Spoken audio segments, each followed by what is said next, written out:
ঢাকা থেকে একজনে একটা প্রশ্ন লিখে দিছিল আমারে।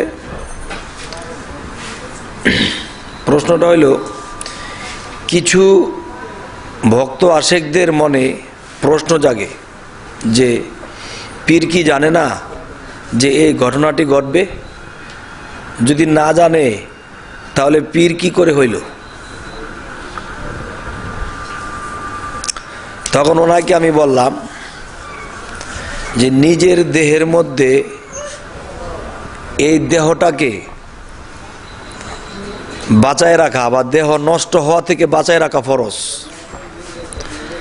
তাহলে হযরত মুহাম্মদ সাল্লাল্লাহু আলাইহি সাল্লাম তার থেকে বড় জ্ঞানী বড় পীর কিন্তু পৃথিবীতে নাই। তিনি সবচেয়ে বড়, নবীদের মধ্যেও সে বড়, শ্রেষ্ঠ। তাহলে তিনি উহুদের ময়দানে যখন যুদ্ধে গেলেন তখন উনি কি জানতেন না যে উনির দাঁত যে উহুদের ময়দানে ভাঙ্গা পড়ব? যদি বলে জানে না, তাহলে তিনি নবী হইল কি করিয়া? আর যদি বলা হয় যে না, এটা আল্লাহর হুকুম হয়েছে গেছে, জানতো ঠিকই। তাহলে নিজের অঙ্গ প্রত্যঙ্গকে বাঁচায় রাখা ফরজ। তো এখন তিনি যদি জানতো যে তার দন্ত শহীদ হবে, তাহলে তিনি এই যুদ্ধে যাইতো না। জানে না দেখে গেছে, জানলে তো যাইতো না।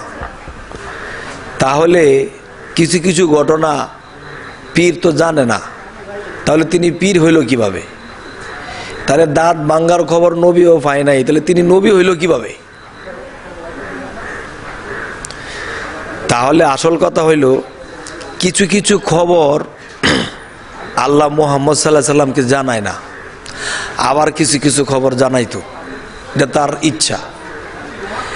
এখন বেলায়েতের যুগে একজন পীরকে যদি আল্লাহ দয়া করে কোনো বিষয়ে জানায় তাহলে পীর জানতে পারে, যদি না জানায় তাহলে পীরের সাধ্য নাই জানা।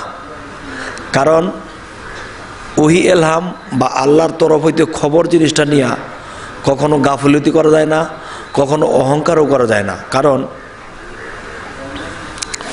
হযরত মুহাম্মদ সাল্লাল্লাহু আলাইহি সাল্লাম তার কাছে যখন বারবার কয়েকজন লোক এসে বলতেছে, হুজুর এই জিনিসটা আমাদের জানা দরকার, একটু বলেন, এই জিনিসটা আমাদের একটু জানান কেমনে কি। তখন নবীজি বারবার বলে দেয়, ঠিক আছে কালকে আইসো। কালকে আসছে, ঠিক আছে পরশু আইসো।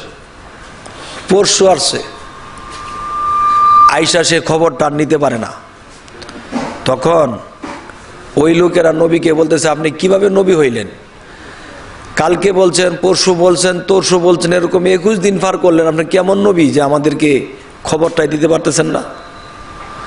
তখন দুঃখ পাইয়া তখন আল্লাহর কাছে কইতেছে যে আল্লাহ, তুমি আমারে এই লোকেদের কাছে আমার এই কথা শোনাইলা।